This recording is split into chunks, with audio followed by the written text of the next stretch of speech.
Tarihin taşlara yazıldığı kent Amed. Önemli bir kültür şehri olan Amed, tarihin her döneminde farklı uygarlıklara ev sahipliği yapmıştır. Amed bir düşler şehri. Gezip görebileceğiniz çok önemli mekanları var. Amed denince ilk akla gelen yerlerden biri de surları. Dünyanın sayılı kalelerinden biri olan Amed surları, binlerce yıllık geçmişiyle hala dimdik ayakta. Kilise, cami, köprü ve hanlarıyla tarih severler için vazgeçilmez bir şehir. Amed'in ilk yerleşim alanlarından biri de İçkale'dir. Surların kuzeydoğu köşesinde yer alan İçkale'de yerleşme, bölgenin ilk yerleşik halkı olan Huri Mitaniler dönemine kadar iner. İçkale'de de gezilip görülmesi gereken nice mekanlar var. Bu saklı mekanlardan biri de St. George Kilisesi'dir.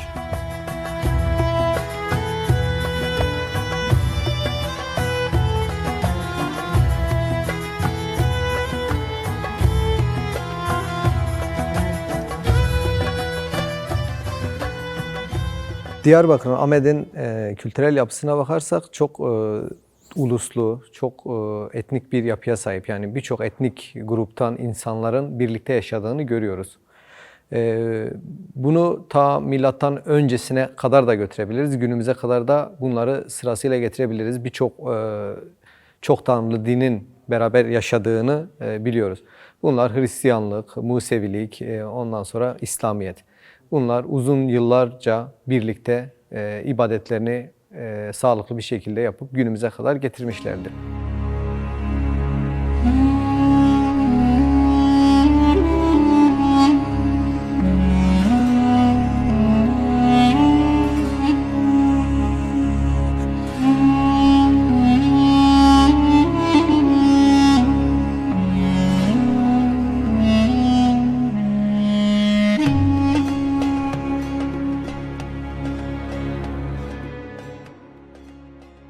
İçinde bulunduğumuz yapı St. George Kilisesi.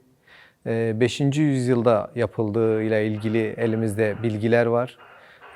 Plan olarak altıgen bir forma sahip. Şu anda içinde bulunduğumuz mekan ön pranaosudur. Kilisenin ilk giriş alanıdır. İçeride de ana girişimiz var. 5. yüzyıla tarihliyoruz. Niye? Çünkü yapı olarak, plan olarak bize 5. yüzyıl yapılarının, kilise yapılarının hepsini gösteriyor, planını gösteriyor.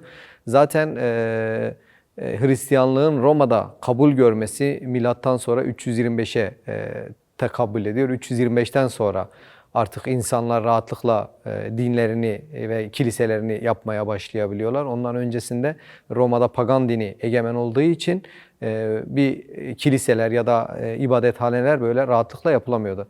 Ama Roma bunu 325'ten sonra İznik konsülünü toplayıp bunu kabul ettikten sonra, yani Hristiyanlığı resmi din olarak kabul ettikten sonra, bu Roman resmi dili olduktan sonra artık kiliseler, yani pagan tapınaklarının yerini kiliseler almaya başladı. Burada bu geçiş evresinde pagan kültürünün de etkisini görüyorsunuz. Daha sonra Hristiyanlığın bu defa etkilerini görmeye başlıyoruz ki ilk Diyarbakır'daki kilise anlamında St. George Kilisesi, Karapapaz Kilisesi'ni örnek olarak gösterebiliriz.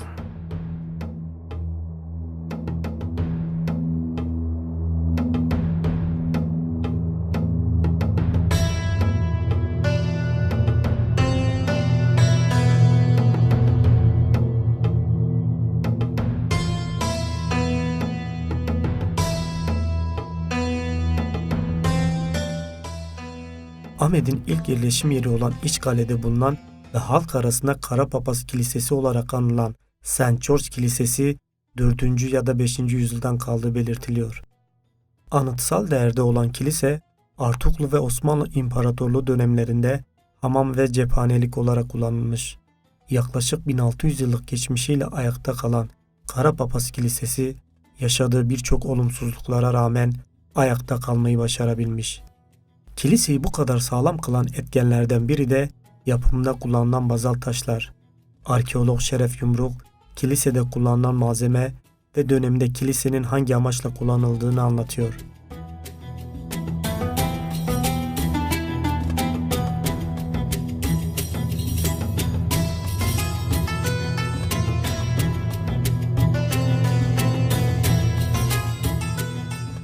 Yapı olarak tabii ki yapının evreleri var. Şimdi bazalt olmasının sebebi tamamen Karacadağ'dan kaynaklı bir şey. Çünkü Diyarbakır'ın üzerine kurulduğu merkez olarak biliyorsunuz sönmüş Karacadağ çanaklarının birinin içindeyiz biz. Ve Karacadağ'a da zaten çok yakınız. Karacadağ'ın üzerindeyiz zaten, üzerinde yaşıyoruz. O yüzden malzeme olarak tabii ki Karacadağ'dan çıkan bazalt taşlarını kullanıyoruz. Sütunlarımız dışarıdan gelmiş, belli ya Mardin'den gelmiştir ya da çevre ilçelerdeki bir mermer ocağından getirilmiştir. Dikkat edersek alt tarafta yine bazalt altlıklar kullanılmış. Sadece sütun olarak beyaz bir malzeme kullanmışlar, mermer kullanmışlar. Daha sonrasında yapı tabii ki değişik dönemlerde farklı amaçlarla kullanılıyor. Özellikle İslamiyet'ten sonra kilisenin ne kadar devam ettiğini bilmiyoruz. Yani ne kadar faaliyet yürüttüğünü bilmiyoruz 639'dan sonra. 12. yüzyılda Artuklular döneminde buranın hamama çevrildiğini biliyoruz. Hamam olarak kullanıldığını biliyoruz.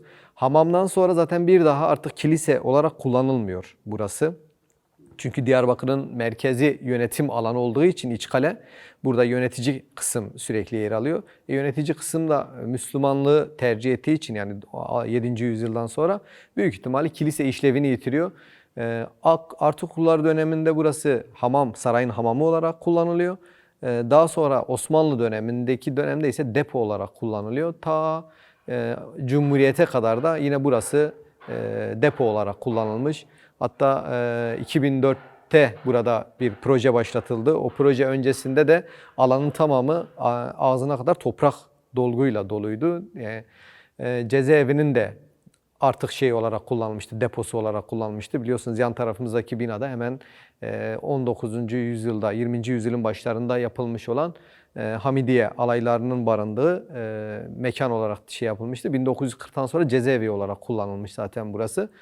1940'tan sonra da bu alanımız yine depo alanı olarak kullanılmış. 2004 yılına kadar maalesef depo alanı olarak kullanıldı. 2004 yılından sonra geliştirilen projeyle burası kültür ve sanat merkezi olarak tasarlandı. Restorasyonu tamamlandı 2007 yılında. 2007 yılından sonra da zaten müzenin bir müştemilatı olarak kullanılıyor şu anda.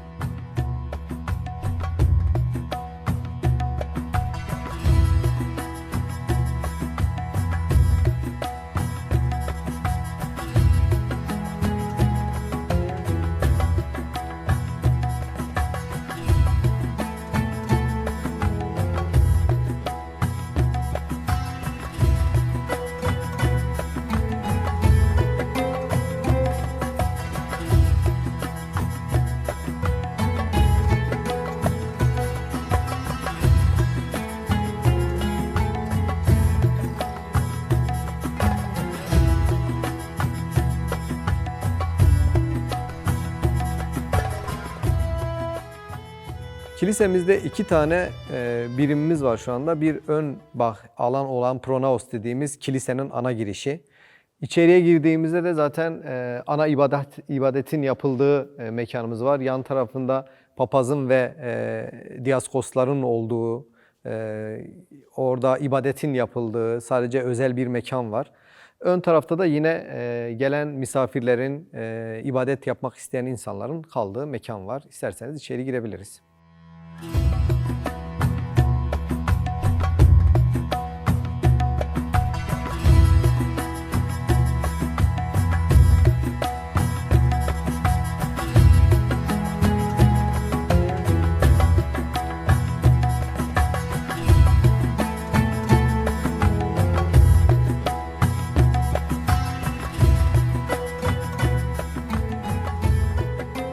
Kilise, iç kalenin kuzeydoğu köşesinde yer alır.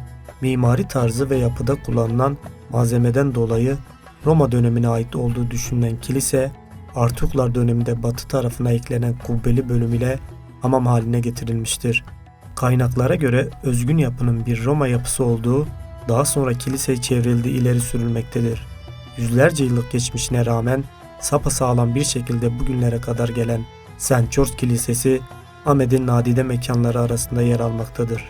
Kilisenin en kutsal mekanlarından biri de içerisinde bulunduğu ibadet alanı. Arkeolog Yumruk kiliseyi anlatmaya devam ediyor. Biz şu anda tam kilisenin içindeyiz. İbadethanenin yapıldığı alandayız. Yani papazın ve misafirlerinin, ibadet için gelen insanların bulunduğu mekanın içindeyiz. Yani en kutsal alandayız şu anda Hristiyanlar için. Biliyorsunuz tapınaklar insanlar için çok özel mekanlardır. Yani bu antik dönemden itibaren hep böyle tapınakların çok özel ve önemli olması için biraz şatafata ve şeye önem verirler. Yani yapılan işçiliğe çok önem verirler. Şimdi Diyarbakır'daki ilk kiliselerden birinden bahsediyoruz. İnsanları düşünün, paganlıktan Hristiyanlığa geçiyorlar ve Hristiyanlık adına çok önemli bir iş yaptıklarını düşünüyorlar. O yüzden yaptıkları işin özel olması gerekiyor.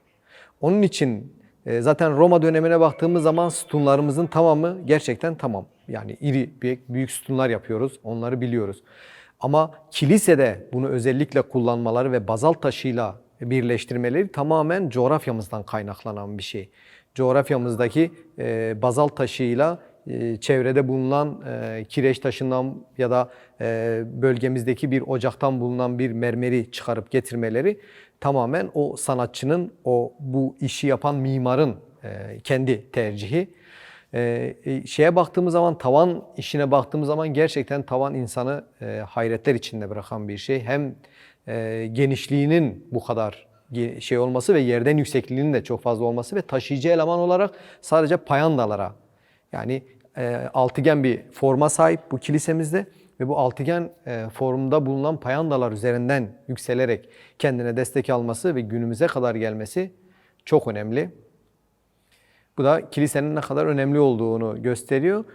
Kilisenin az zararla bu günümüze kadar gelmesini de iç kaleye bağlayabiliriz. Çünkü iç kale biliyorsunuz kent kurulduktan itibaren kentin yönetim merkezi olduğu için buraya herkes istediği gibi girip çıkamıyordu. Elini kolunu sallayıp giremiyordu. O yüzden bu alanda tahribat da çok az oldu. Yani tahribat az oldu derken sistem eliyle ve devlet eliyle yapılan tahribatlar ayrı. Tabi burasının depo olarak kullanılması, mesela kiliseden döndürülüp depo olarak kullanılması ayrı bir tahribattır.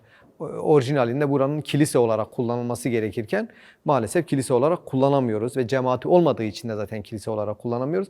Ama Artuklu döneminde buranın hamama çevrilmesi, Osmanlı döneminde ve sonraki dönemlerde depo olarak kullanılması bir tahribattır ama ayakta kalıp günümüze kadar gelmesi açısından da hani fazla insan teması olmadığı için sağlıkla buraya kadar gelebilmiş, günümüze kadar gelebilmiş bir kilise.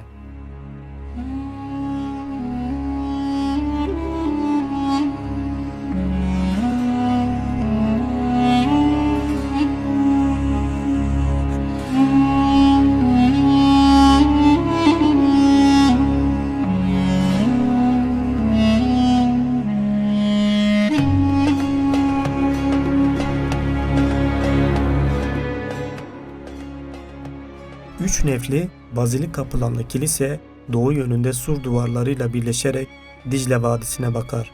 Orta nefin üzeri elips bir kubbeyle örtülmüştür. Nefleri birbirinden ayıran dörder ayak dizisi bulunmaktadır. Kolonları bağlayan kemerler oldukça yüksek tutulmuş. Diğer kemerler ise sütun başlıkları seviyesinden başlar. Artuklu döneminde yapılan hamam kısmı kare planlı olarak inşa edilmiştir. Bu mekanın sivri kemerlerle birbirine bağlanmış 8 ayağın taşıdığı üst örtüsü günümüze gelmemiştir.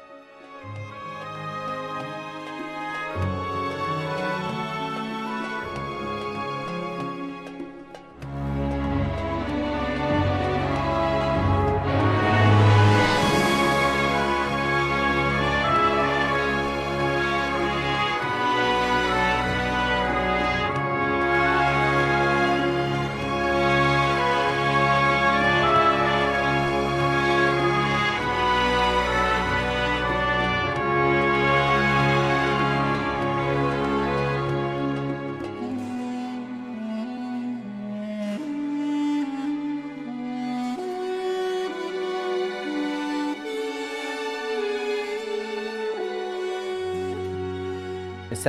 George Kilisesi'nin, Karapapaz Kilisesi'nin şu anda cemaati yok.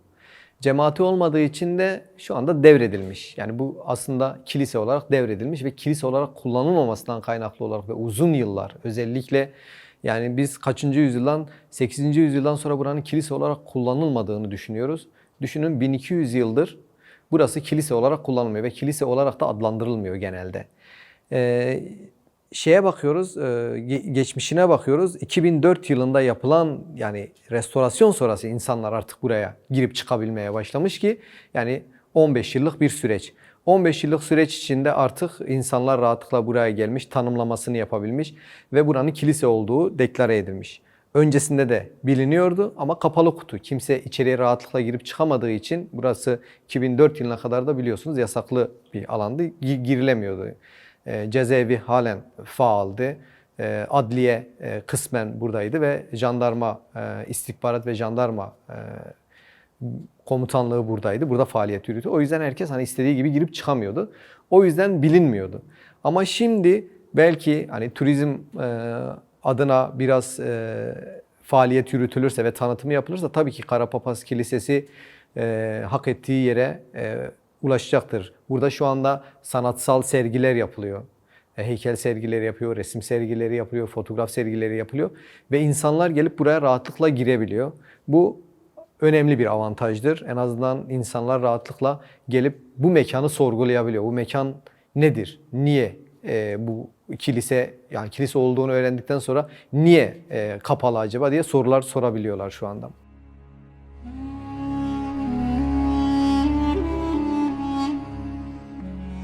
Ahmet'te dini kültürel yapılar içerisinde tarihsel olarak çok eski kiliseler bulunmaktadır. Taş işçiliğinin en güzel örneklerinden olan kiliselerden şu an ayakta kalan birkaç tane bulunurken bazıları ise maalesef bakımsızlık ve sahipsizlik yüzünden kendi kaderine terk edilmiş ve yıkılmıştır.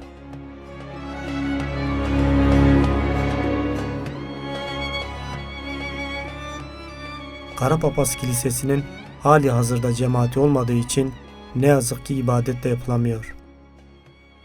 St. George Kilisesi'nin Ermeni ya da Süryani kilisesi olduğu bilinmiyor. Bu konuda ciddi bir araştırma yapılmadığı için kilise hakkında ancak tahminde bulunabiliyoruz.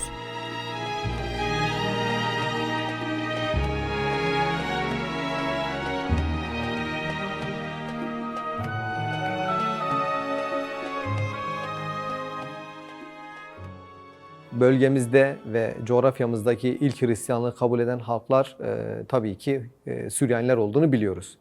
Ancak Karapapaz Kilisesi'nin şu anda herhangi bir cemaati olmadığı için, elimizde de arşivler olmadığı için hangi şeye ait olduğunu biz de bilmiyoruz. Hangi ırka ya da hangi mezhebe ait olduğunu biz de bilmiyoruz.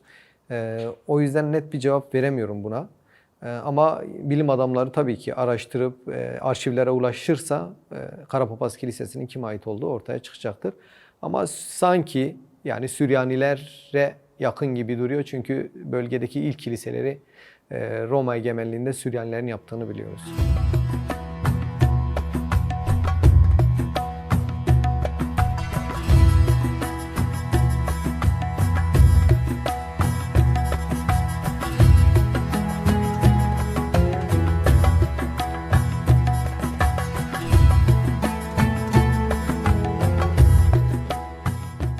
Ahmet'te tarihe yolculuğun adresi İçkale, Amida Höyü, Artuklu Sarayı, St. George Kilisesi ve daha birçok tarihi mekanları ile adeta açık hava müzesine dönüştürülen İçkale, yerli ve yabancı turistleri kendisine hayran bırakıyor.